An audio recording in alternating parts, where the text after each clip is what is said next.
Hello students. तो इस जो अभी तक हम लोगों ने डिस्कस किया था वो अप टू क्वेश्चन नंबर 1 और 2 तक डिस्कस कर लिया था। उसके आगे क्वेश्चन हम लोग इस लेक्चर में डिस्कस करेंगे। ओके, जो माइनिंग ऑफिसर वाला एग्ज़ाम था हमारा। तो नेक्स्ट क्वेश्चन है, which ground water province is generally traversed by deep cords and narrow intermittent valleys. अच्छा, इसके पहले एक क्वेश्चन और है आपसे कि जो इससे पहले हम लोगों ने लेक्चर पढ़ा था उस पर क्या क्वेश्चन आया था।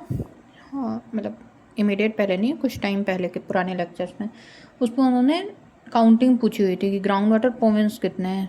तो आपको बताना है इसमें SW है total number of ground water province.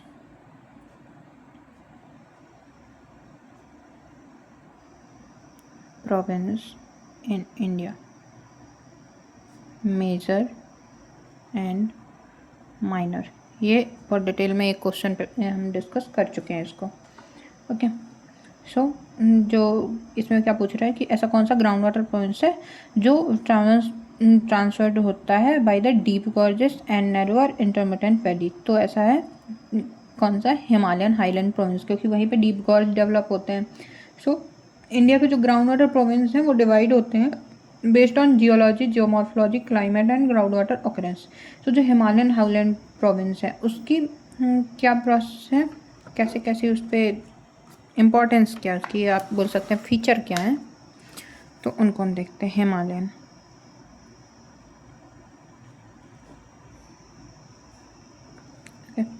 So rugged mountainous topography,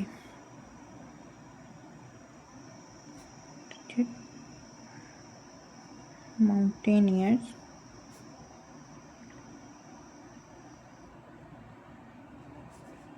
topography and deep river cut gorges,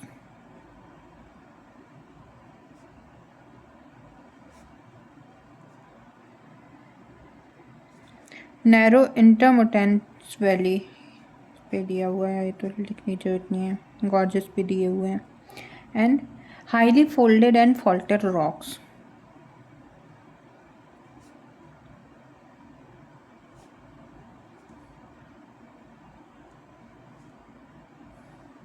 faulted rocks. Next, fast flowing youthful reverse,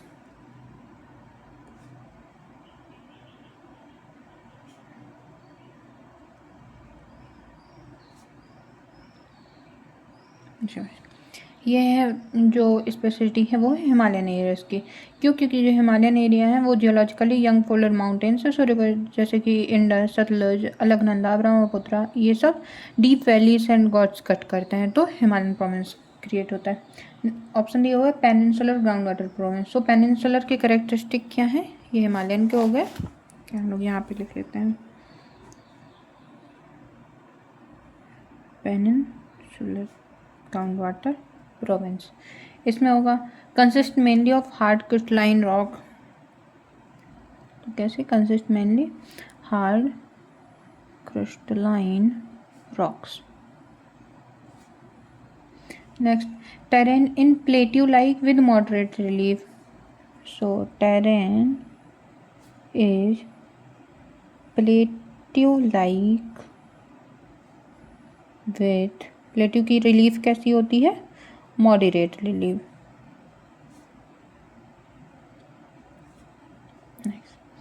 ground water occurs in fractured and weather zone. जब crystalline rocks है तो ground water कैसी जगह पे अकर होगा, weathered या फिर जो फ्रैक्चर जोन है। सो इसमें ऐड करना है ground water occurs in fractures and weathered zones. Okay, so ये हो गया। नेक्स्ट इस वाले पे लिख देता हूँ कि इस पे क्या ज़्यादा एक्सप्लेनेशन नहीं आएगी। गंगा ब्रह्मपुत्र का जो ग्राउंड वाटर प्लेन है, गंगा ब्रह्मपुत्र, इसका तो अभी हम लोगों ने देखा ही है। नेक्स्ट जो इसके पहले वाला क्वेश्चन था, found by thick alluvial plain, found by thick alluvial plain. Next, broad flat valleys and flood plains dominant, broad flat valleys and flood plains dominant. सो इस पे कैसे होंगे, जो एक्सीलेंट एक्विफर हैं वो फॉर्म किसकी वजह से होते हैं, ड्यू टू अनकंसोलिडेटेड जो हमारे सेडिमेंट्स। ओके, एंड नेक्स्ट है हिमालयन प्रोविंस, तो वो तो हम लोगों ने देख लिया कि कैरेक्टरिस्टिक होता है डीप स्लोप एक्सेट्रा का। नेक्स्ट है वेस्टर्न घाट प्रोविंस। तो वेस्टर्न घाट प्रोविंस में क्या होता है, पे कहीं पे भी जगह नहीं बची है। ओके, यहाँ लिख देते हैं वेस्टर्न घाट प्रोविंस का, वेस्टर्न घाट प्रोविंस। इस पर होता है स्कार्पमेंट एंड प्लेट्यू टेरेन।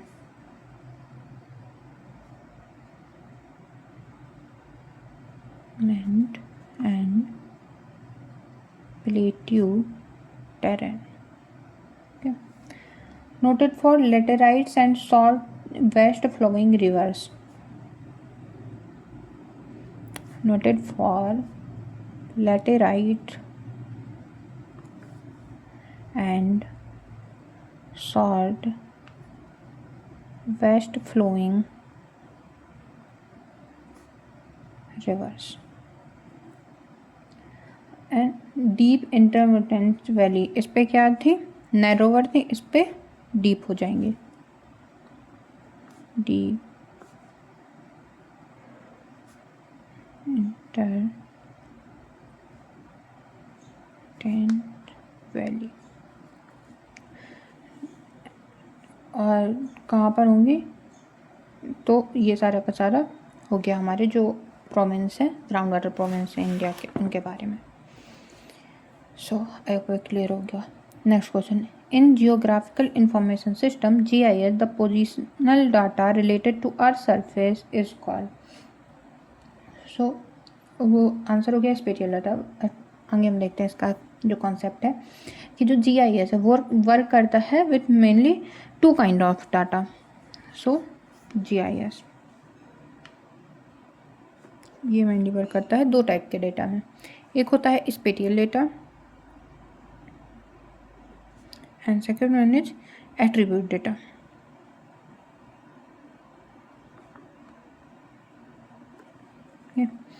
सो इसमें क्या पूछा है, पोजीशन रिलेटेड डाटा। तो जो स्पेटियल डाटा है ये किसके बारे में बताता है हमें, कि tell where something is located, so location. And जो एट्रीब्यूट डाटा है तो ये बताता है what the feature is,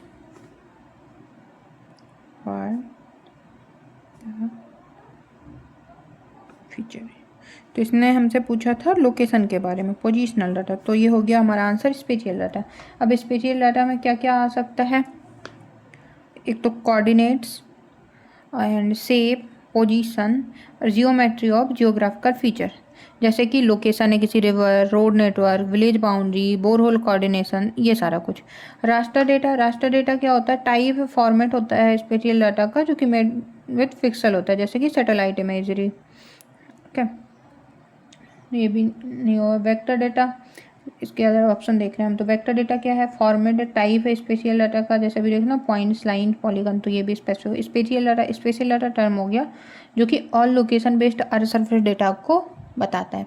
so answer हो गया हमारा कि है spatial data. Next question, in geographic information system GIS what is meta data. Meta data का मतलब क्या होता है, तो मेटा डाटा मतलब होता है data about data, data about data. इसका process data and data about data, I think दोनों ही आंसर PSC ने सही माने थे, बट ज़्यादा सही होगा इसका data about data I think. So Meta data मतलब क्या होता है, information describing other data, information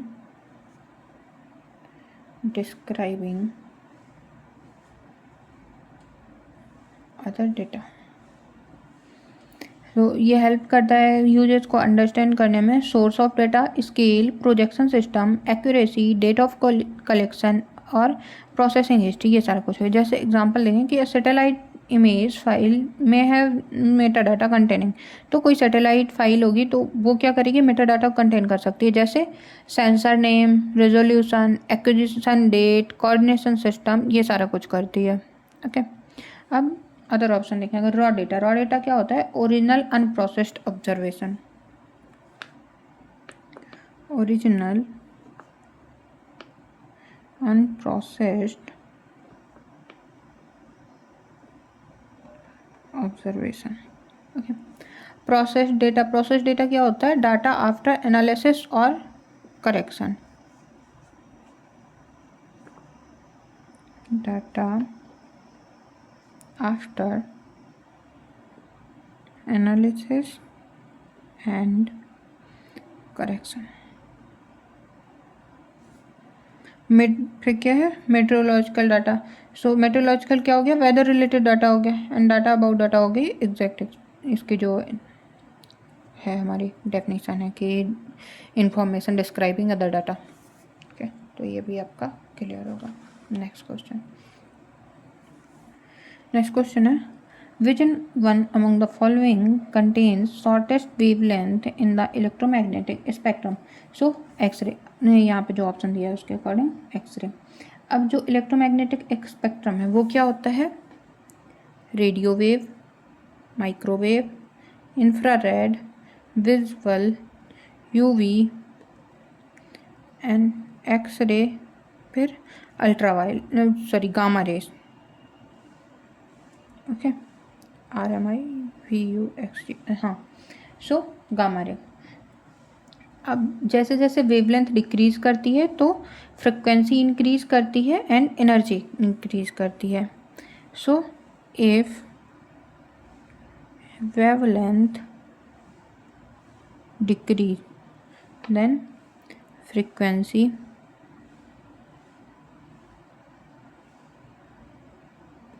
increase and energy increase। Okay, crop ना हो जाए। सो एक्सरे की क्या होती है? बहुत ही शॉर्टर वेवलेंथ है, कुछ लास्ट में ये आ रही है ऑलमोस्ट। सो शॉर्टर वेवलेंथ है किससे? Ultraviolet, infrared and radio wave, जो हमारे ऑप्शन दिए हुए हैं उनसे। तो जैसे जैसे शॉर्टर वेवलेंथ होगी तो इसकी क्या पूछी है इन्होंने?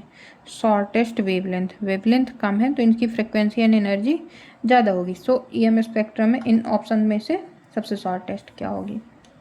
तो अभी आपको करेक्ट होगा, है ना। ये क्रम हमेशा याद रखना, इससे बहुत बार क्वेश्चन आता है। अभी तक ही हम लोगों ने 2 क्वेश्चन तो देख ही लिए। एक ये हो गया, एक में तो सीधे सीधे ऑर्डर ही पूछा था, जो सेट वाला एग्ज़ाम MP सेट वाला देखा था हम लोगों ने, उसमें डायरेक्ट ऑर्डर पूछा था उन्होंने। इस पे ये क्वेश्चन है, तो ये जो ऑर्डर होता है ये आपको ज़रूर याद रखना है। Okay, next question, NDVI, normalised difference vegetation index is bounded ratio with range between. तो किसके किसके बीच में होता है? -1 to +1 के बीच में होता है। एंड NDVI जो है वो वाइडली यूज किसमें होता है? रिमोट सेंसिंग में, for vegetation analysis, vegetation index. और ये होता क्या है? NIR minus red upon NIR plus red. NIR मतलब जो नियर इंफ्रारेड रिफ्लेक्टेंस है, और रेड मतलब रेड बैंड जो रिफ्लेक्टेंस है, तो उसके लिए। अब जो वेजिटेशन है वो स्ट्रॉन्ग क्यों दिखाती है NDVI में? सो जो रिफ्लेक्ट करेंगे स्ट्रांगली NIR को, कौन सी? हेल्दी वाली। जो हेल्दी होंगी वो रिफ्लेक्ट करेंगी स्ट्रांगली जो NIR है, नियर इंफ्रारेड रिफ्लेक्टेंस है, और अब्जॉर्ब करेंगी रेड लाइट को। किस वजह से? क्योंकि जो फोटोसिंथेसिस होता है तो हेल्दी वेजिटेशन हमारी रेड बैंड को ज़्यादा अच्छे से अब्जॉर्ब कर लेती हैं, तो NDVI हाईली पॉजिटिव हो जाता है। इसकी इंटरप्रिटेशन कैसे करते हैं? जब NDVI वैल्यू +1 है तो उसका मतलब है dense healthy vegetation. +1 means dense healthy vegetation. Around 0 मतलब बेयर सॉइल, और नेगेटिव मतलब वाटर, फिर क्लाउड, फिर स्नो होगा, वहाँ पर प्लांट्स नहीं मिल रहे हैं आपको। ओके, सो अभी क्लियर हो गया। नेक्स्ट देखते हैं। Next which of the following spectral band is used for vegetation monitoring? So vegetation के मॉनिटरिंग में कौन सा यूज करते हैं हम, तो उस पर यूज होता है विजुअल एंड इंफ्रारेड। विजुअल में कौन सी स्पेशली वेवलेंथ यूज करते हैं हम, रेड, ये वाले में भी हम लोगों ने रेड की थी ना, सो रेड बैंड यूज करते हैं। और जो NIR बैंड है उसको यूज करते हैं। अब करते क्यों है, सो वेजिटेशन का जो स्पेक्ट्रल बिहेवियर है वो क्या करता है, एब्जॉर्व करता है red light due to chlorophyll. So vegetation absorb red light due to chlorophyll and reflect करता है स्ट्रांगली NIR को due to leaf cell structure, and reflect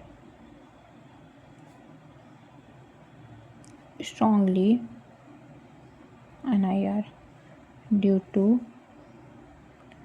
leaf cell structure। Okay, तो ये कंट्रास्ट हेल्प करता है identify करने में vegetation density, crop health, forest cover, drought stress के लिए। और इसी में NDVI को हम देख सकते हैं कि NDVI जो है वो वेजिटेशन इंडेक्स होता है जो कि बेस्ट होता है red band and NIR reflectance में। विजुअल होगा तो विजुअल में हम क्लोरोफिल एब्जॉर्प्शन देखते हैं और NIR में हम बायोमास या फिर वेजिटेशन किस तरीके से है वो देखते हैं। ओके, अब अलग अलग ऑप्शन दिए इसमें। अल्ट्रावायलेट रेयरली यूज होता है स्टैंडर्ड वेजिटेशन मॉनिटरिंग में। माइक्रोवेव मेनली यूज होता है सॉइल मॉइस्चर रडार इमेजिंग में और पेनिट्रेशन में थ्रू क्लाउड। ये ऑप्शन आया है एक बार, पेनिट्रेशन थ्रू क्लाउड का।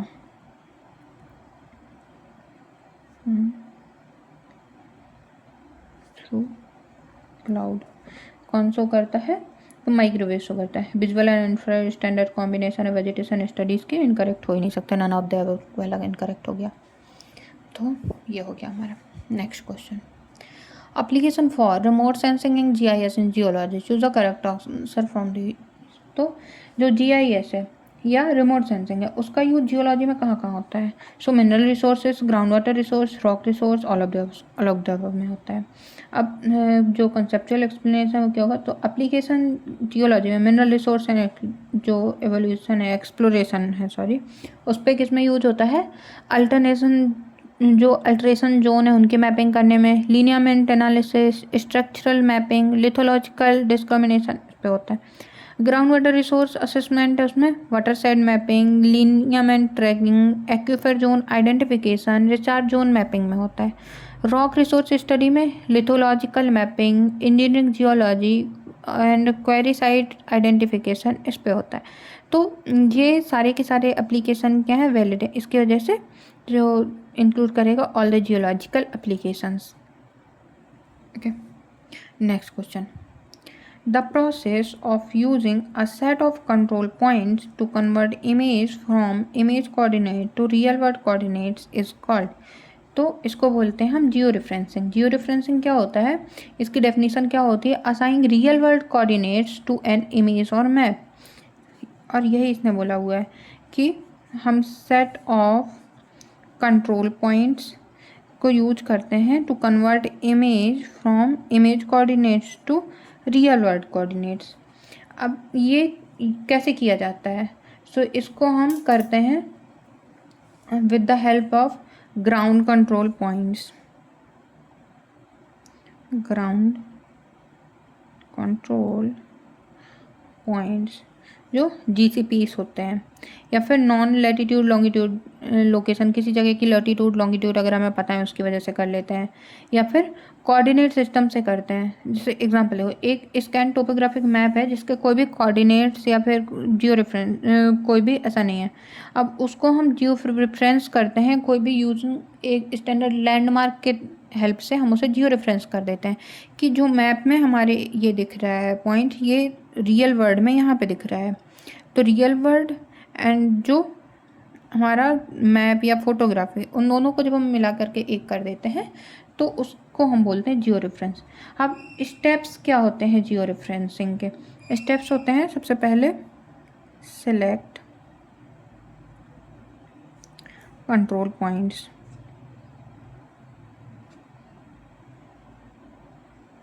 then match image coordinates with real coordinates,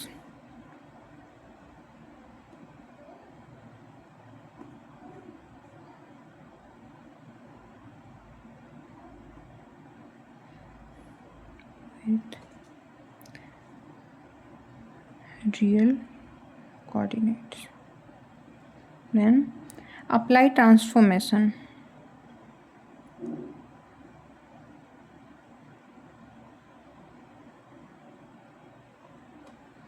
and rectify image. तो इस तरीके से हम इसको करते हैं। अब इसकी इंपॉर्टेंस क्या होती है? एसेंशियल होता है एक तो जीआईएस इंटीग्रेशन में, अलाइन करता है मैप्स को विद द सैटेलाइट इमेजरी और इनेबल करता है जो स्पेटियल डेटा एनालिसिस है उसको। सो ये हो गया आपका इस वाले पेज का एनालिसिस। ओके, सो स्क्रीनशॉट चाहो तो आप ले सकते हो इस क्वेश्चन वाले पेज का। इसके बाद हम मूव करते हैं सेकेंड वाले पेज पे। Okay, so thank you so much for watching this video lecture. जो भी आपका सजेशन वगैरह हो तो वो आप कमेंट डाउन कर सकते हो।